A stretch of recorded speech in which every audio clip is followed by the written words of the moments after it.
It is connecting.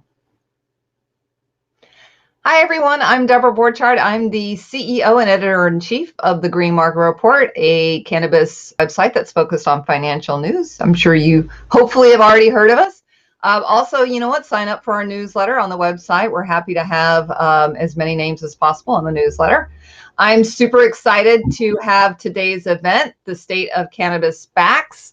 And joining me today, Joe Crothers. He is the CEO of Sarah's Acquisition Corp, and Sanjay Talia, who is the managing director and founder of Bengal Capital. Thank you so much, gentlemen, for taking the time out of your busy day to join us. Thank you for having us. So it's really interesting, you know, when I was looking at a little bit of history on SPACs, it feels like they're brand new, but they're not. They were really popular ahead of the financial crisis, which is not a good thing to say. And they fell out of favor. And then they came back hard in 2020. They built up in 2019. 2020 was a huge year for SPACs. 21 seems to be starting out equally as strong. And that's just, you know, across the financial market, not just cannabis. But certainly cannabis has really been drawn to these SPACs as a way to become a publicly traded company in a fairly easier manner than the usual IPO out. One thing that's kind of interesting that just happened recently over the last couple of weeks is we saw this Mercer Park acquisition of Glass Houses. And I guess I want to throw this out to you, Joe. When I was looking at this, you know, that the price was pretty premium, like $500 million. And then I looked at Glass House's revenue, and it was in the 50 million range last year. That feels like a really high premium. Maybe it's not. Maybe you can explain to me. But it feels like a really high premium. And I wonder if if the SPACs are starting to get a little frothy in the valuations of cannabis companies. Yeah, look, it's a good question. And I think when you look at current revenue and EBITDA versus projected, I mean, most of cannabis, whether it's involved on the SPAC side or not, cannabis names in general tend to trade off of forward earnings, right? So, and luckily, I think last few years that number has sort of come in towards the present a little bit more. You go back 3 or 4 years, you had public companies trading off of 2022, 2, 3, 4 years out revenue.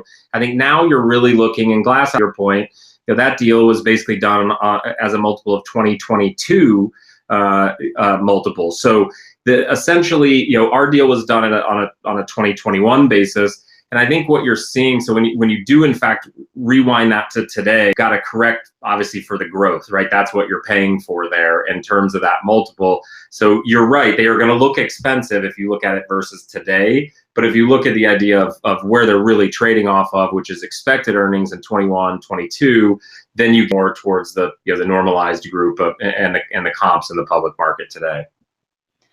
And go ahead, Sanjay. Yeah, if I could just dive a little deeper, I know that crew, and even though my profile says Chicago, I've been in LA for several years now. Really good operators, but the interesting thing, if you dive a little deeper into that offering, is that the Glass House is the only currently operating asset in that portfolio.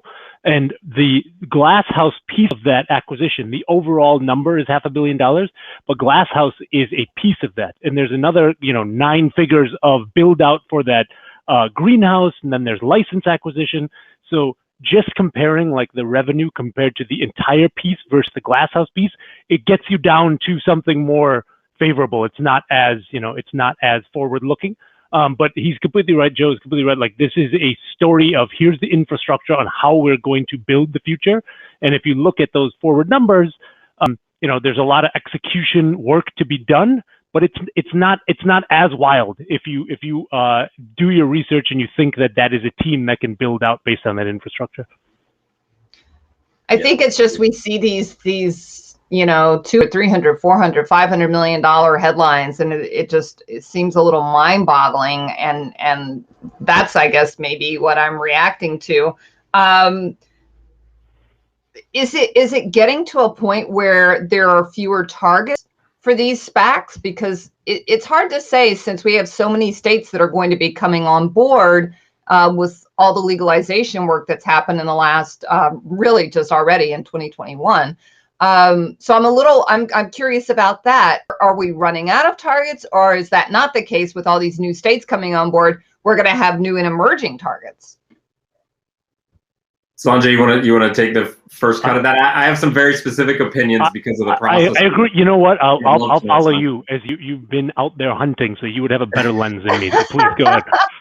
Well, look, I would argue that cannabis as an industry has been, call it, short on targets, or not having there aren't thousands of names in cannabis, right? There is in tech, there are in other sort of broader industries. But if you get into cannabis, you're looking at a pretty select group that at least in my opinion is ready to be public, right? And at the end of the day, that's your very first question. If you're even going to have a conversation with a SPAC or about a SPAC, the company needs to be ready to make that move. It's not, as we've sort of briefly discussed prior, the difference in sort of typical venture investing or even private equity investing versus SPAC is there's obviously a go public event, and that's a very big change for a company. So you've got to have a management team that's ready to do that. You've got to have an asset that's ready to make a jump, sort of like what Sanjay talked about, right? Where you need investors to be buying into that growth story in this case. And I think cannabis gives you a lot of those really positive, sort of that positive backdrop. But you're right, there's not 1,000 companies out there that makes sense. So what I would say though, in terms of that group shrinking or growing, is that effectively I'd say it's growing in that, a year or two ago, there are companies we looked at the very beginning of our process that are certainly much further along now, right? And might be in a conversation in a year, in 6 months, even now. So I think because of how quickly cannabis is evolving, I think you're going to see names jump on and off that list, which is I think healthy, for all of us. And I think the group is increasing in size overall.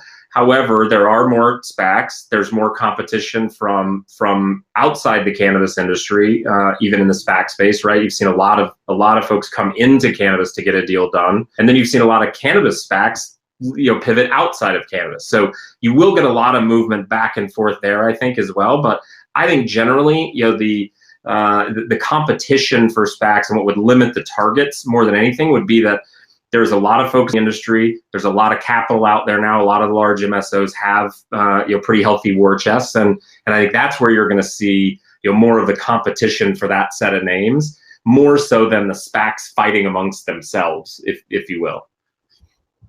Well, it definitely seems that we do, as we have some of these states getting closer to legalization.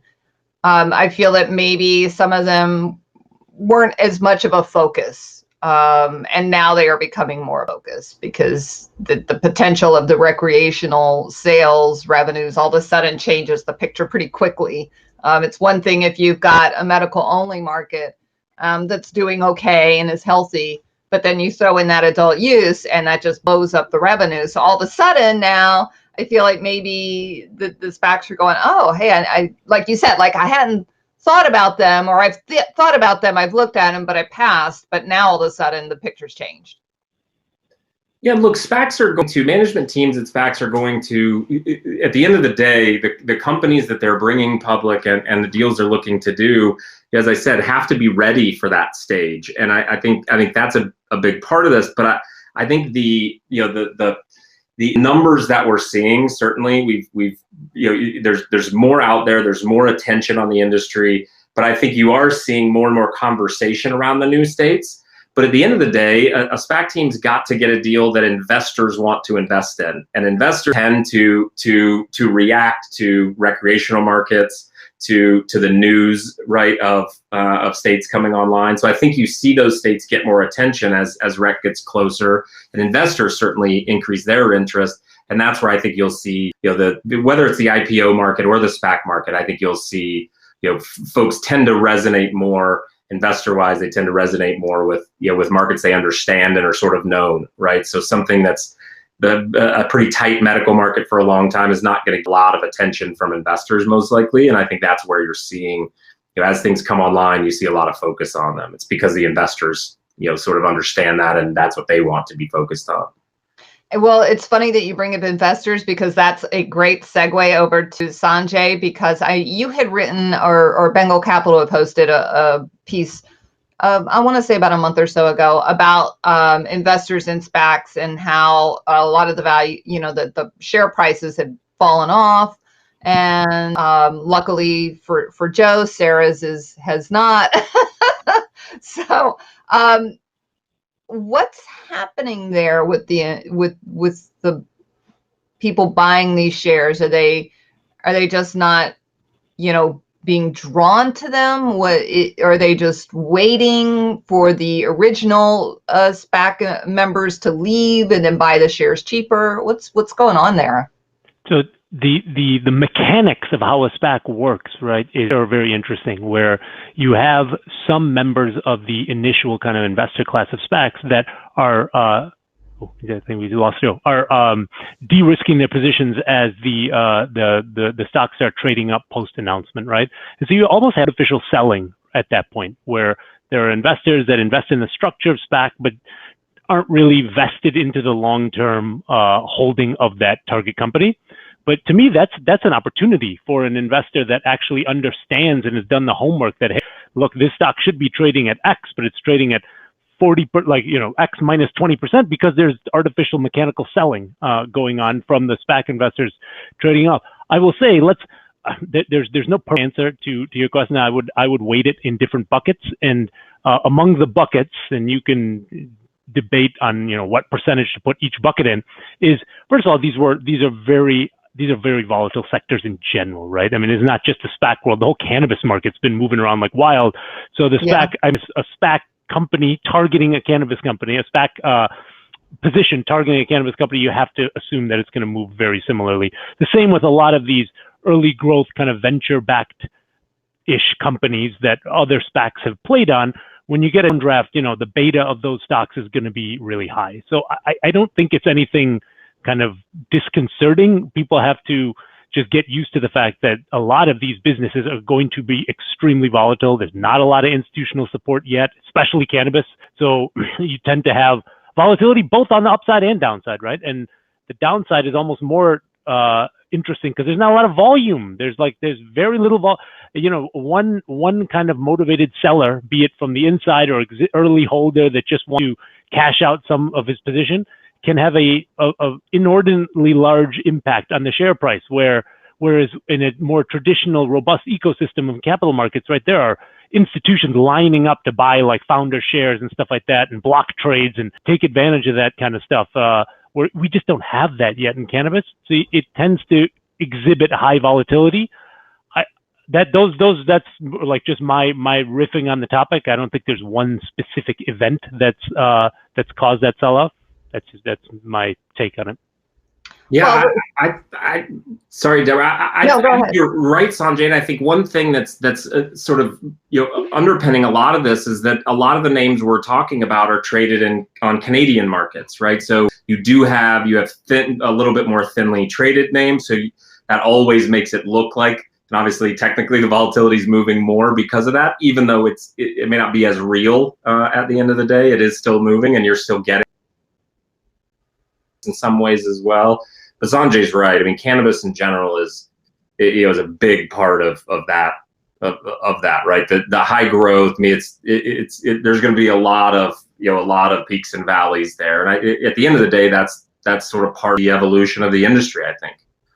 Do you think it's going to make more sense for SPACs in the future SPACs in the cannabis industry to have smaller targets, that rather than raising, 250 million, 5 million, that they just go smaller, at the 100 and 150 million levels, just to be more successful?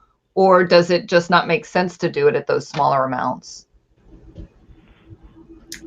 Yeah, if you to take a stab, we spent the sizing of the SPAC was something that was very important to us. We spent a lot of time thinking about that early on because in our mind it's easier to do. I mean, you just saw today, right? A Chinese company, $40 billion is done by a $500 million SPAC. You don't need a large SPAC to do a large deal.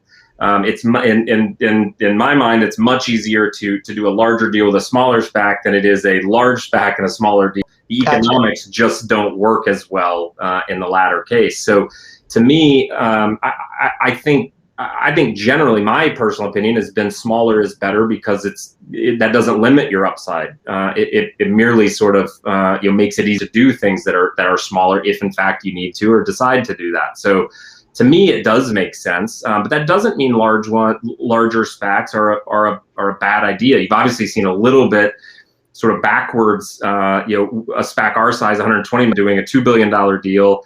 Silver Spike, a 200 and something million dollar SPAC does a $1.5 billion deal, and then you see the 500 and $600 million SPACs in cannabis doing $500 and $600 million deal. It's a little bit sort of non-traditional for a SPAC to do a deal about its size.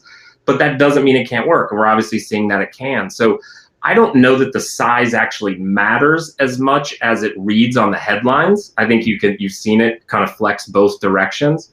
I mean, to count, for instance, if you're looking at tables and things and you're saying, okay, there's 50 billion of SPAC capital out there, Cirrus would still only have counted for 120 million of that, but we did a $2 billion deal. So I don't know how much of a real correlation at the end of the day there is to real enterprise value purchases, versus the entire market and what SPACs are out there capital-wise. So I think it's almost less important, really what the size ends up being. I really don't think it limits you or helps you do something necessarily. I think it's really up to the management team. What do they want to put in play early on, and sort of what is their goal? Because sometimes big does make more sense.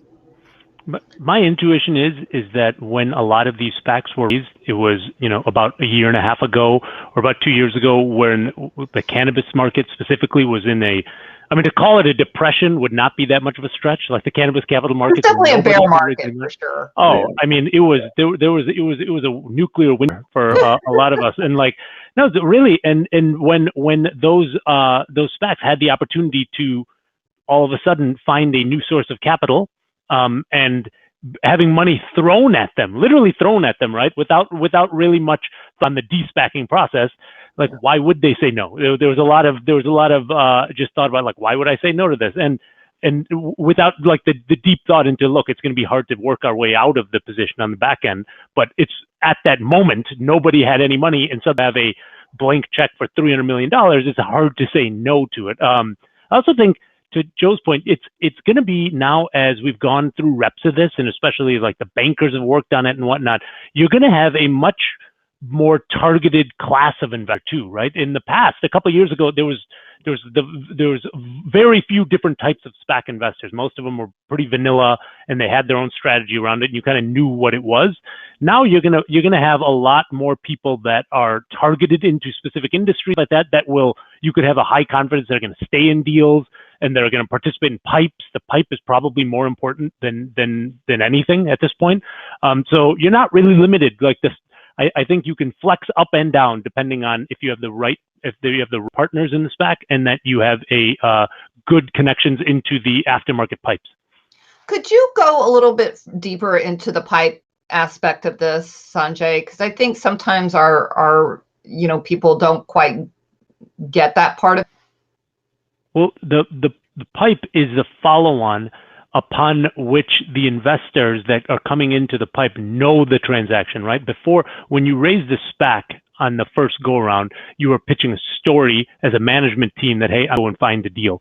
But the pipe is truly affirmation and confirmation that deal is verified by other people that are putting in their money, and preferably you'd like to get some institutions and some named people into the specific deal just so it gives credibility to the cannabis. This is hard to find, frankly. Let's just go look at other industries. If you have a tech deal and you have a specific if you have a SaaS deal and a SPAC and Vista's coming in as part of the, real subject matter experts, it lends a lot of credibility to the deal, and it also supports that deal at that price. So it shows the market that at that price that you're doing the deal, there are interested third parties coming into the deal at that price, and it signals to investors that, hey, you should buy around this price because look, Vista just put in at the same level.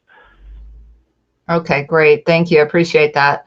Yeah, it's a big first step in the confirmation process, I think, is what Sanjay's saying as well, right?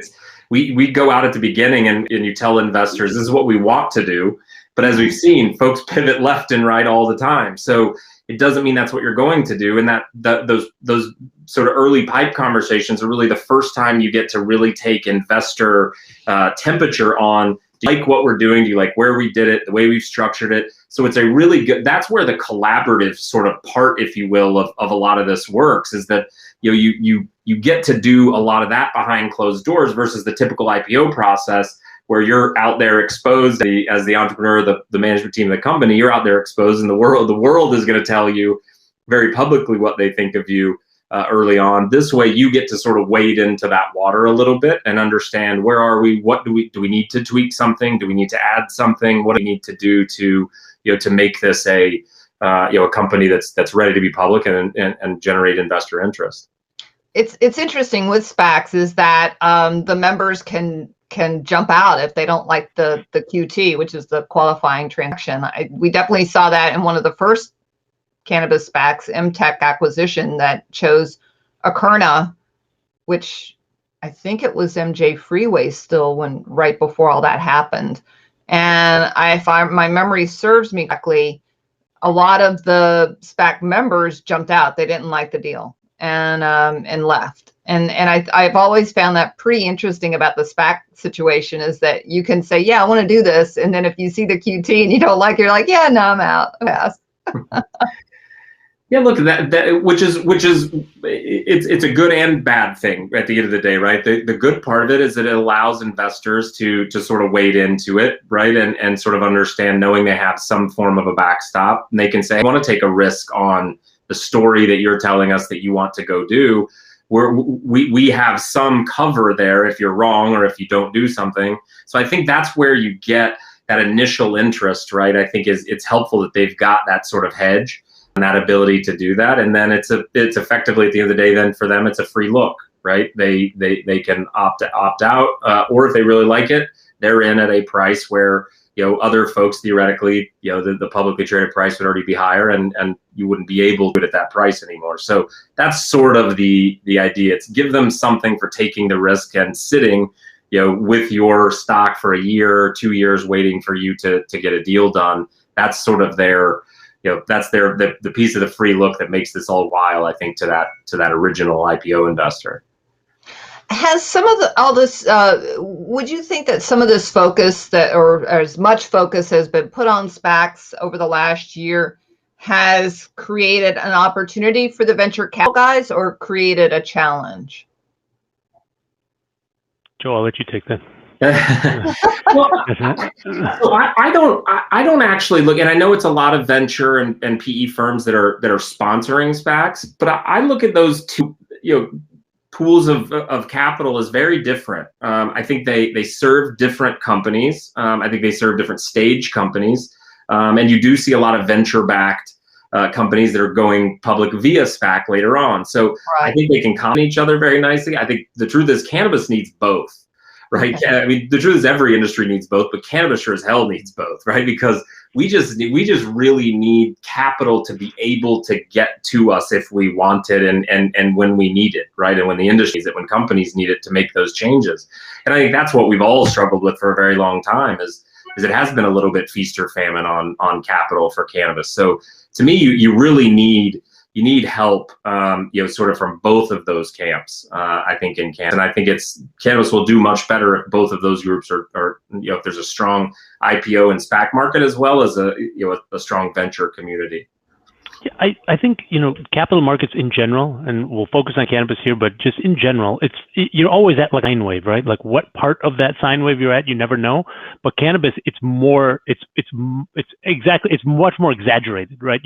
When we were at the top of the sine wave, it was Canadian equity and that money was just was being thrown at people from a bazooka without any rhyme or reason. And then when that collapsed, it became, there was nothing in between. There was no stopping from the pure euphoria to, okay, now it's asset-backed debt guys, and like very kind of asset securitized, secured lending, senior secured, that kind of stuff. And then there was nothing in between there.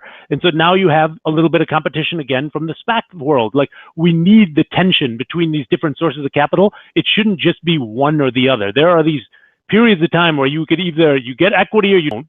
You get, very, very strong covenant heavy senior secured lending or not. And it's like, it's binary. It's like, it's on or off in cannabis. Like, we need several switches to be on at the same time so they can compete against each other versus the feast or famine. Yeah. I'm curious too whether all this focus on the SPACs have kind of hurt the entry level and the smaller companies. I know, as someone who covers the industry, a couple of years ago, you definitely saw a lot of interest in seed funds and Series A rounds and early days for cannabis companies. And from the people I've spoken to, that's kind of dried up. Like, no one even wants to touch seed, Series A. They don't want to look at any startups. They just want to look at existing companies that can show, several years of audited results, and that maybe that could be hurting any up and coming entrepreneurs, because nobody wants to look at them right now. I could try to answer that first. It's just a sad state of affairs, because when you are investing in early seed stage type businesses, the math is that most of them are going to fail, but the ones that do work have to give you kind of real power law returns to make up for the other failures. So far in cannabis, because it is such a capital intensive and fixed cost heavy business, like, we're not seeing those kind of small, there's very few stories of like the tech type, hey, I gave $1,000 and it became, millions and millions, and it made up for all my losers. That doesn't happen in cannabis. Okay. And it's just the reps of the industry that people are starting to see a lot of the seed stuff and everything like that. It does not properly give you the risk reward that you need in terms of the multiples that you need to return for the fact that, any seed stage business, whether it be restaurants or cannabis or anything, the majority of these things fail. That is just history. And so I think that this was already happening before the SPAC market really had a resurgence. You had a lot of people that were getting frustrated from the seed stage type investments that simply weren't panning out. And frankly, they just need so much more capital. This business is just, growth is hard in this business. Not like people want, I always say cannabis wants tech-like multiples, but in an analog world. It's like, it is not like tech where you could just press a button and scale and what you got to build facilities and distribution. Then you're confined by the states. Like, there are now, my argument towards that is that I'm not just talking town. I think that the moats towards that are much bigger once you have that, once you do get that scale and whatnot. Like, it's hard for anyone to just come in and say, I'm going to compete with you in so and so state.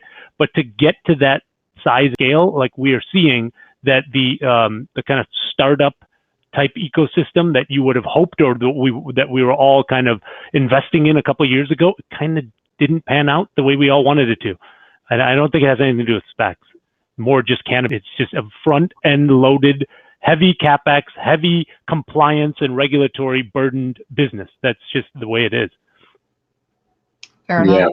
I agree with that. I would just add that I think SPAC, and not even just SPAC, but the go public process could be IPOs, or even the private equity, the businesses that are sort of more at the private equity stage.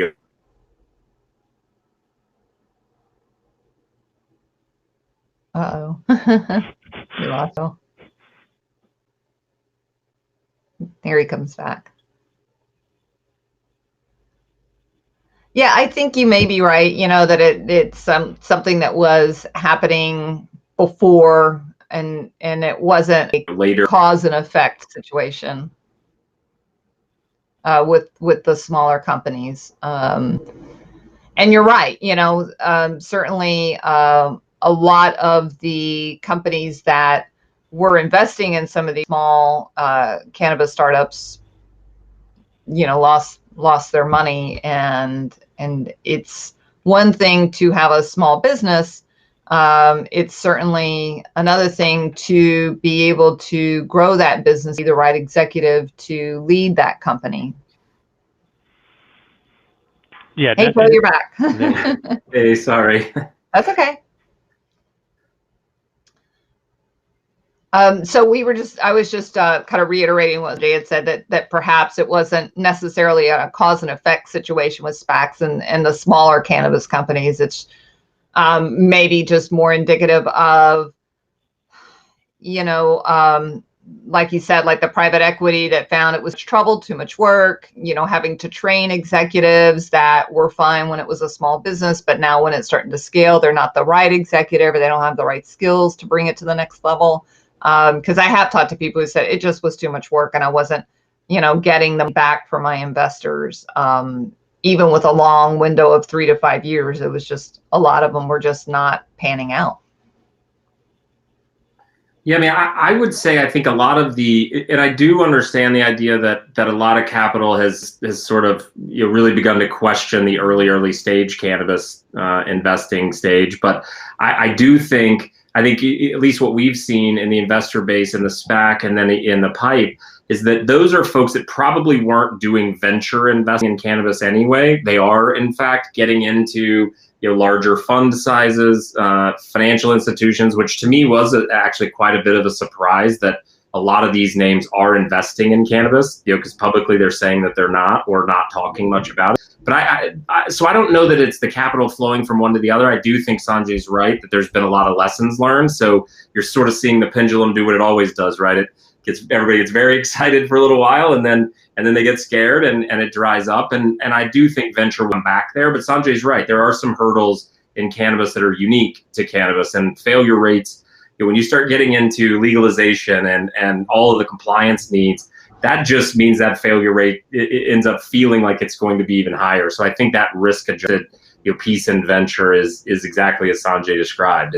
There is a lesson and has been a lesson learned there, and I think you'll see investment come back to that part of the world, but I don't think it's leaving because of SPACs or even because of the larger cannabis companies. Good to know. Good to know. I'm curious if Sanjay, you could really drill into, and maybe this is very basic, but and perhaps it started here, but I was thinking, I think some people aren't quite clear on the basic difference between a venture capital effort versus a SPAC, because it seems like, well, they're both raising money, they're both going to deploy that capital.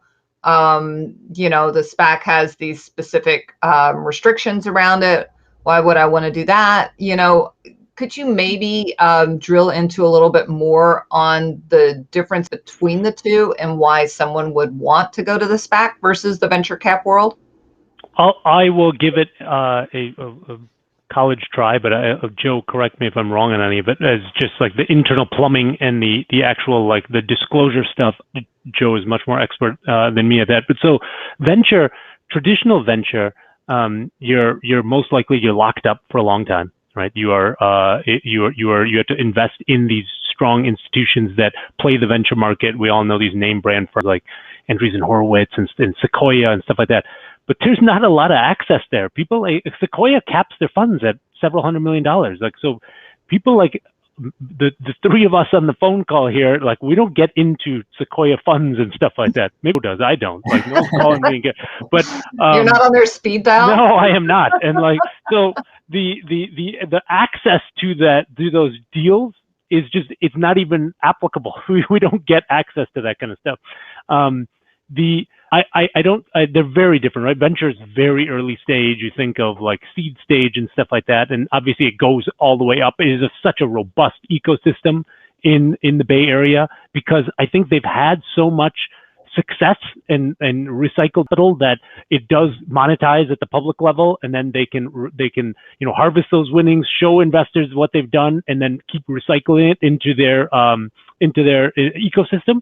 Cannabis just hasn't seen that yet. Like, we haven't seen that many strong kind of full circle recycled cap. Like, I invested at X, now it's 10X. I've exited. I've paid back my investors. Hey, you want another ride on the pendulum? Like, so we haven't seen that yet. So it's very different in that regard. I mean, SPAC is liquid. This is the biggest thing is with any kind of venture or private deal, you are locked up for a long time. SPAC, whether it's you can redeem beforehand, whether it's you look at the qualifying transaction, you like it, you don't like it, you have a lot more choices, you have a lot more disclosure that is available to you on the SPAC front, and it's just way more accessible. I don't know that I would really compare them. Like, I think venture, to me, the way I define it, is a little earlier stage. SPAC is usually I mean, it's not their first fundraise or anything, that they're existing ongoing entities, but when you talk about EVs and cannabis and stuff like that, some of our existing numbers are not that big because you just need so much capex, especially for these kind of very capex heavy businesses. That's why, like, we need a lot of inbound capital to invest in these businesses to truly kind of to prove out what the pot of gold at the end of the rainbow is. Now, I understand why a lot of investors get frustrated by that, because they've seen this boom and bust happen already, especially in the Canadian side. So there's a lot of skepticism, and rightfully so. But I just think that, like, these businesses, they're some of the most high growth, like high ROI, with the right teams and the right kind of capital allocators. These are the kind of businesses you want the management team to really invest back in. I know I just went on a tangent there instead of answering a question. So no, you answered it quite well, actually. I felt. So yeah, I'll leave Joe to fill in the blanks where I left off. Yeah, no, I think you basically said it, right. The way, Deborah, the way you described the similarities of them, I can certainly see how folks would get them confused. But being someone who does both, I mean, we do at Cirrus Group, we are a venture fund, right, that does all cannabis focused investing, and then we also sponsored and did a SPAC. To sort of tell you very much on the ground what the difference is, right, is where it usually shows itself the most is that in sort of a broader sense, venture capital is certainly earlier stage. So to me, SPACs can't really exist without that broader definition of venture capital, right? So companies don't get to the stage where it even makes sense to have a conversation with a SPAC if they don't have some funding, as Sanjay was saying, to get to that point. So I look at them as, again, sort of complementary. They almost need each other. VC needs things like SPACs and IPOs to happen to have liquidity, and SPACs and IPOs in public markets need companies to get through those early stages and get to a place where they're ready for the public markets. So to me, they actually work very much hand in hand. I think that goes back to what we were talking about earlier. The best functioning capital market we could have is strength at all of those levels. They all sort of feed and help each other in a lot of ways. And I think that's a big part of what we've seen. We've seen strength in the venture side for a while, and then we saw it on the public side, and then you see it on the venture side, and now it's back on the public side, but it's never been both. There's been a lot of positive conversation around cannabis, but it has seemed like the overall collection of the industry and the companies in the industry have sort of been their strength at one level for a while and their strength at another level for a while. And that's where we've sort of seen this, investors sort of changing their attention. I think ideally long term, you have strength in both of those, right? A repeatable amount of strength in both of those versus sort of, we get out over our skis on the side of that equation.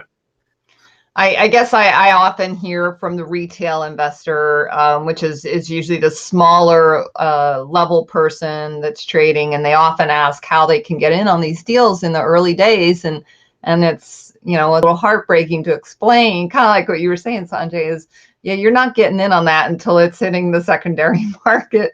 And back in the day when I used to work on Wall Street, I remember for a little while I worked on the equity side, and we would have people in a hot PO call up the broker and say, "Oh, I want to get some of those shares." And I was like, "Yeah, you're not getting any of those shares. Sorry, but the institutional guys are getting them all, and you may get 10 and not the 500 you want to buy." What's kind of also a unique thing about these cannabis SPACs lately is the celebrity factor. Joe, Parallel, the deal that you guys did, came with Bo Wrigley. He was in Chewing Gum Air. I don't know if that's considered celebrity, but then of course we have the parent company, which was Subversive, which has Jay-Z and Rock Nation. And then we have more that it's just kind of been an interesting quirk about these SPACs that several of them lately have had some kind of star power attached to them. Is it the tail wagging the dog? Is it that the celebrities see this as a way into the market? Or is it that the SPAC sees the star power as a way to generate buzz? Yeah, I think there's a couple of things at play here. I would say for cannabis has had a very specific problem with marketing. Advertising and marketing has been a very real challenge for consumer-facing cannabis companies, since legalization began, and for the foreseeable future, that will probably still be the case. I think that's where you see the creativity around marketing coming into this conversation, and that's where you see names like Jay-Z, why we wanted Scooter involved, and why Parallel wanted Scooter involved. A lot of finding unique ways to access your consumers is as of right now is sort of one of those holy grails, right, of cannabis. If you can find a way to advertise your products and get in front of people, you're at a huge advantage over most folks. So I think that's where a lot of that started. I do think it's opportunistic, obviously on some celebrity folks, right? A new industry coming about, and there's potentially there's connectivity between some of these groups, and it makes sense, right? I think it can be organic, I guess is what I'm saying, and I think so. I think you see some of it's being opportunistic on their part, and another part of it is that frankly the industry needs creative ways to get in front of its consumers. So I think that's where we've really seen that get started and really push forward. And Bo, I would put in a little bit. Bo's a different animal in all of that. He is celebrity-like, I guess, in terms of name recognition. But really, his special sauce is that he knows how to run a CPG, company and global supply chains and those things. That's really his expertise, and where I think he's going to be, such a winner in this industry. But yeah, the celebrity angle I think really starts and ends with marketing and the need to find creative solutions there. And of course, we can always say, if you want to advertise on Green Market Report, people, right. We're open for business. I think we'll open it up to questions as well right now. And if any of our attendees want to pop into the chat and field a question, we're certainly happy to entertain those questions. I don't want to assume that I've asked everything that you wanted to hear from these gentlemen. So please feel free to pop into the chat and ask your question. And we've got Alicia saying, or raise your hand, because there's this cool little raised hand icon. Yeah, you did bring up Scooter Braun. I was his name was on the tip of my tongue, and I know that he certainly had a hot hand over the years in different industries, and so it's certainly going to be interesting to see how people that have been successful in other industries are able to, and if they're able to, parlay that success into cannabis. Because cannabis, we've certainly seen in the early days, celebrity endorsed products didn't necessarily spell success. And so that's going to be kind of, I think, the interesting to see about Monogram, because we certainly, and I've written on this several times, that a celebrity name attached to a cannabis product is no assured means of success. That's true. You still have to. You could have the greatest name for cannabis, ever, right? And somebody who wants to be involved, but if you don't execute, getting that product on shelves the right way and getting it in front of people, then sure, you're exactly right. There's got to be execution around that. Around that awareness. Otherwise, you're just making people aware for the sake of making them aware.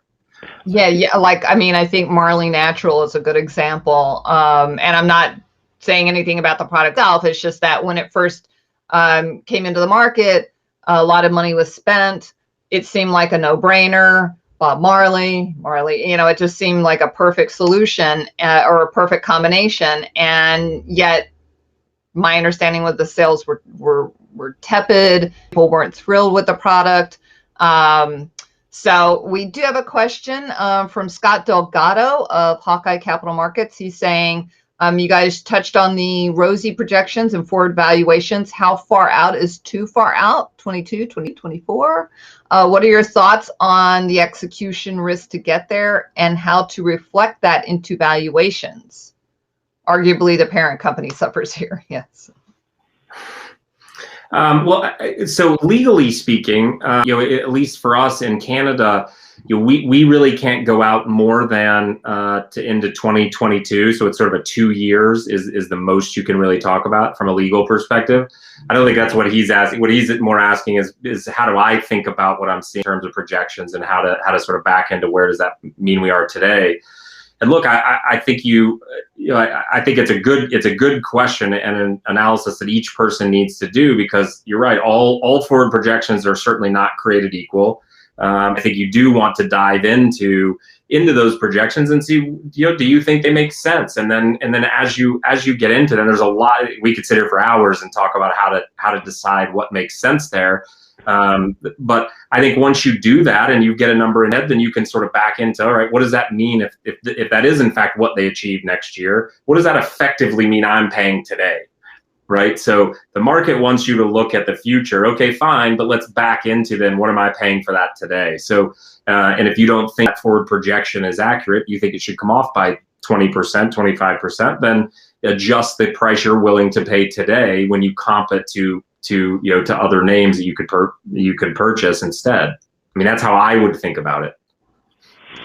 I think also the public markets now, we have enough of a data set to start. And one of the big complaints that we have is that a lot of these companies don't drill down individual state by state metrics, because that would be amazing if we could actually get apples to apples.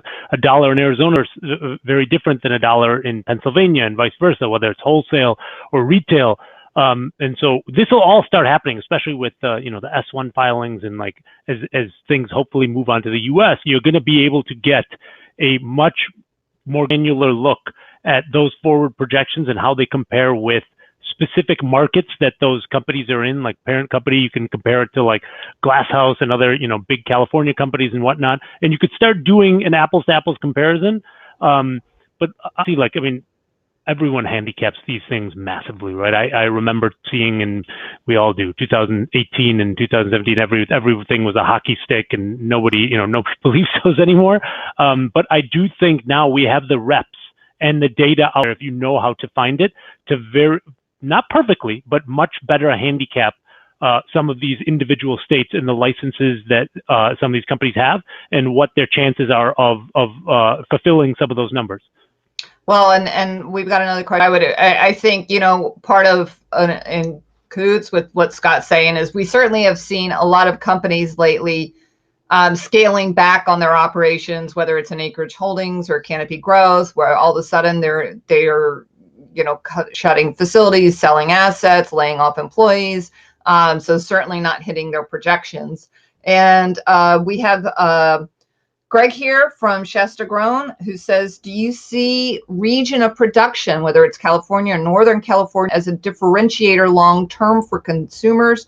Further, do you see legal protection like an appellation for wine as an important branding or marketing tool? I know what he's saying is like that. I was in Humboldt County, 2019, where they were talking about having, this standard, this designation of, you couldn't say it was a Humboldt County cannabis unless it was actually grown in Humboldt County, like a wine. If it's Champagne, it's got to be from the Champagne region or something of that nature.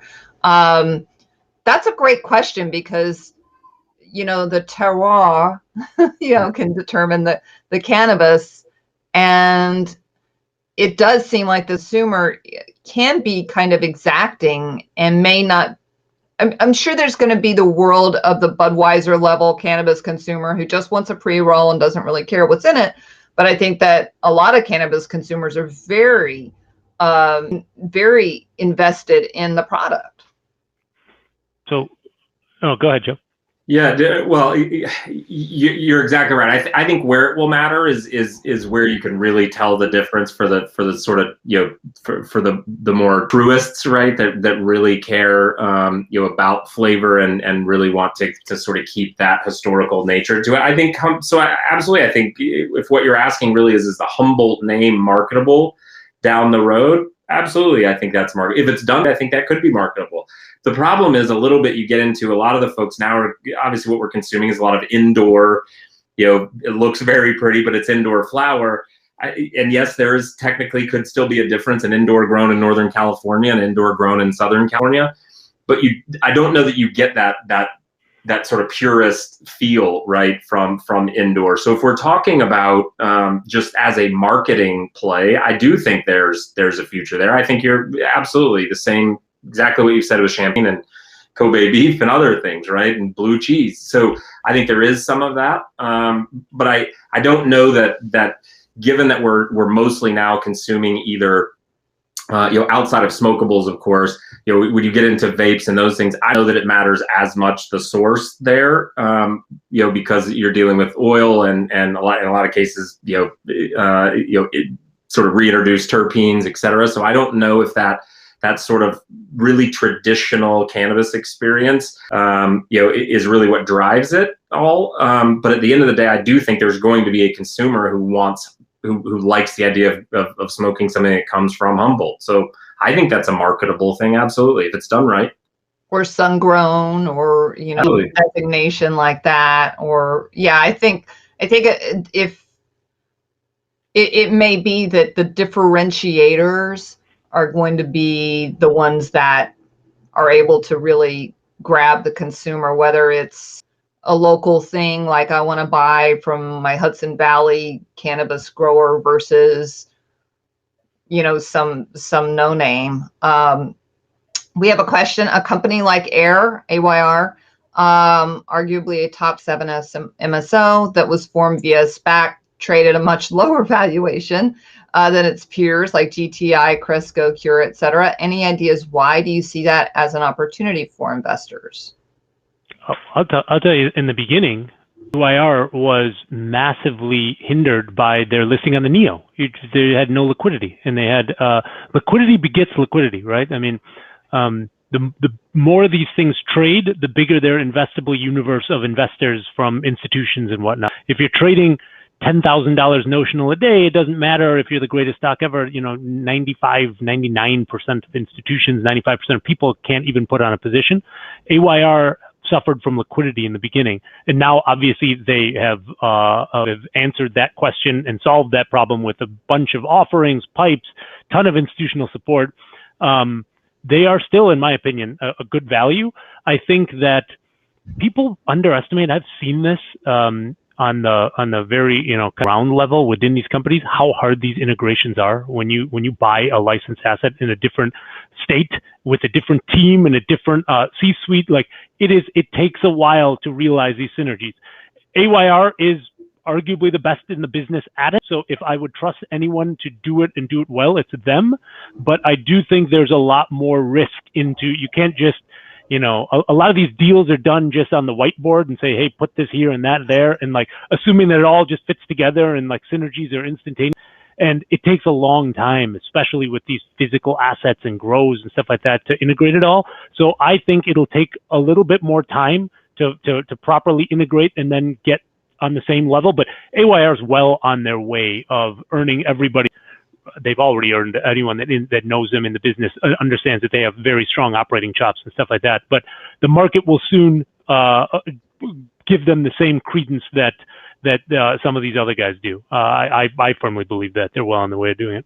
And they're fairly young. I mean, that company has not been around that long. And maybe, like you said, they were on the NEO. There was maybe a little bit of skepticism, like, oh, who are these people? And then to your point, they have kind of proven themselves, and they've stuck around and made some good moves. Pretty much so.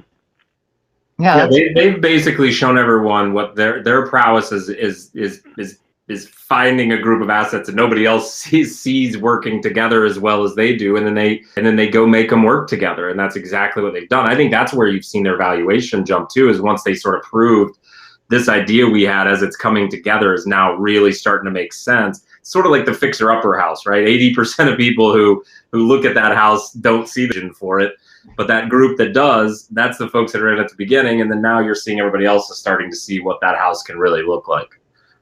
You know, you brought up the Neo. I guess because I'm from the treating world. I mean, to me, the Neo was the equivalent of the OTC. Not necessarily all that bad, but maybe not necessarily all that great. I mean, it feels like to me that the companies that start out at the Neo, because they are just looking for a place to list, are always looking to get out of the Neo as soon as they get big enough. Is that the case? And I'm certainly not judging the Neo. I hope the Neo folks don't see this and go, "Ah, why is she slamming us?" No. I'm just saying my observation has been when the companies go to the Neo, they go in there because they need to get started, and as soon as they've kind of gotten themselves built up, they bust out of there. Yeah, that is what you've seen a lot of that movement into the CSE, once a de-SPAC happens, or does that make sense, as Sanjay said, to get access to more liquidity. I mean, you have seen a couple now folks start to look at staying, right? Columbia Care still traded there. I think you could see more of that, certainly. And the Neo, I think, has done a really good job of trying to add to that liquidity. But Sanjay's right. A lot of a big part of that restriction happens just because you're in Canada, period, right? And then the other piece happens, sort of Neo versus maybe more liquid exchanges in Canada. But yeah, I think you're right. Historically, it has been a move. It's sort of been, we're going to move as soon as we get ready for that, as soon as we're ready for that. But now I think there's a question of whether that makes sense. The one sort of twist to all that is that the Neo technically is a senior exchange. So if you're now strategizing your move to the States, right, into getting listed in a U.S. exchange, when those doors begin to open, there is an argument to be made, right, that it's an easier move from there than it is from some other exchanges that technically, you don't have the same listing requirements that would translate as easily to U.S. markets. Now, again, all that's a great question, and since there's so many, I think, large U.S. cannabis names traded on the CSE, you're probably not going to see a huge restriction because of that. But technically speaking, that is one difference that might come into consideration as we start to look forward to dual listings and folks moving into the U.S. Well, we certainly saw that with the OTC, where they kind of broke out their levels of listings with like the pink sheets at the bottom and then the QX and the QB. And of course, so many companies want to uplist out of the OTC and over to the NASDAQ. And then that brings with it a whole new level of compliance. Are there any more questions? I also wanted to remind the audiences that we have this cool little lounge feature here on AirMeet, that after the session, you can kind of go and hang out at these tables and just kind of chit chat it, because we're not in person yet, unfortunately. It's hard to have that post session where you just kind of walk to people at the end and chit chat with everybody. I do want to just plug our next session will be a month from now, and it's going to be on psychedelics. Green Market Report has been covering psychedelics quite a bit, so we're looking forward to that. And then our third virtual event on the calendar is on tech, and we are going to have Dutchie as part of our tech virtual event, so I'm kind of excited about that. They have really been coming on strong. Boy, is that a SPAC target or what? So if there are any more questions, now is the time. I don't want to keep these guys too long, because they're they've got to hunt and gather cannabis companies. No. Okay, listen, thank you, Sanjay. Thank you, Joe. Super appreciate it. This was very enlightening, even for me, who's written about SPACs so much in the last 6 months. I certainly learned more today, and I appreciate you guys taking the time to do that and to share your knowledge with our audience. Thank you. Thanks, right. Deborah. Thank you, everyone. I'm going to head over to the lounge now. Bye.